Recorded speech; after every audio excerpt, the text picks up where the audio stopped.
नमस्कार। मागील व्हिडिओमध्ये आपण भ्रामरी प्राणायामाविषयी माहिती पाहिली व तो कसा करावा ते समजून घेतले। आज या व्हिडिओमधून आपण अनुलोम विलोम प्राणायाम कसा करावा व त्याचे फायदे कोणते हे पाहणार आहोत। त्यासाठी व्हिडिओ शेवटपर्यंत पहा, ऐका, आवडल्यास लाईक करा, शेअर करा व चॅनलला सबस्क्राईब नक्की करा। अनुलोम विलोम प्राणायामालाच चक्रावर्तन असेही म्हणतात।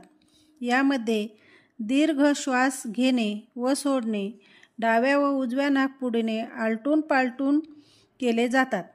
विशिष्ट पद्धतीने यासाठी नाकपुड्या बंद करणे आवश्यक आहे। यासाठी हात व बोटे यांची विशिष्ट स्थिती वापरली जाते। यालाच आपण प्रणव मुद्रा असे म्हणतो। अनुलोम विलोम करण्यासाठी कोणत्याही ध्यानात्मक आसनात बसा। साधी मांडी घाला, पद्मासन घाला, अर्ध पद्मासन घाला किंवा वज्रासन घाला की ज्यामध्ये आपण थोडा वेळ स्थिर बसू शकू। अशा आसनामध्ये बसा। पाठीचा कणा ताठ ठेवा, सरळ बसा। डाव्या हाताची ध्यान मुद्रा करा व डाव्या मांडीवर ठेवा। उजव्या हाताची प्रणव मुद्रा करा।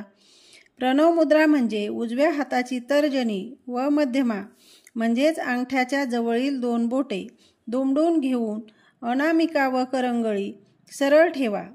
म्हणजे करंगळी जवळील बोट व करंगळी सरळ ठेवा। हात चेहऱ्याकडे नेऊन दुमडलेली दोन्ही बोटे ओठावर ठेवा। उजव्या हाताचा अंगठा नाकपुडीवर ठेवून उजवी नाकपुडी बंद करावी। नाकाच्या हाडाचा भाग व मऊ भाग ज्या ठिकाणी खड्डा तयार होतो तेथे अंगठ्याचे टोक ठेवावे। तसेच अनामिकेचे टोक डाव्या नाकपुडीवर ठेवावे। त्याच जागी ठेवून डावी नाकपुडी बंद करता येते। बोटाच्या किंचित दाबाने नाकपुड्या बंद होतात। कोपर छातीला लावून ठेवावे। म्हणजे बराच वेळ अभ्यास केला तरी आपल्या हाताला कळ लागत नाही। हवी ती नाकपुडी चालू बंद करताना फक्त बोटांची हालचाल करावी लागते। आता डोळे बंद करा, स्थिर बसा। पाठीचा कणा पुन्हा एकदा ताठ करा, सरळ बसा। आता डाव्या नाकपुडीने श्वास घ्या व अनामिकेने डावी नाकपुडी बंद करा व उजवीने श्वास सोडा। आता डावीने श्वास घ्या व उजवी नाकपुडी अंगठ्याने बंद करून श्वास डाव्या नाकपुडीने सोडा। अशा प्रकारे एक आवर्तन पूर्ण होते। आता परत डाव्या नाकपुडीने श्वास घ्या। डावी नाकपुडी अनामिकेने बंद करा व उजव्या नाकपुडीने श्वास सोडा। परत उजवी नाकपुडी अंगठ्याने बंद करा व डाव्या नाकपुडीने श्वास सोडा। अशा प्रकारे आपण 5, 7, 11, 21 आपल्या क्षमतेनुसार आवर्तने करू शकतो।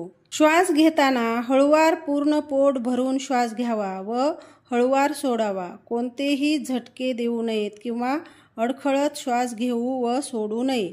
श्वास हा समगतीने समलयीने घ्यावा। अशा प्रकारे अनुलोम विलोम प्राणायामाचा अभ्यास करावा।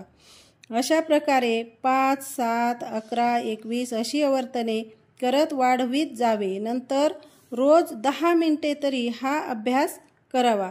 अनुलोम विलोम प्राणायामाचे फायदे आहेत ते याप्रमाणे। या अनुलोम विलोम प्राणायामाने आपली श्वसन प्रणाली सुधारते।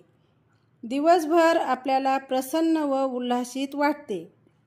अनुलोम विलोम प्राणायाम केल्याने आळस, नैराश्य कमी होते।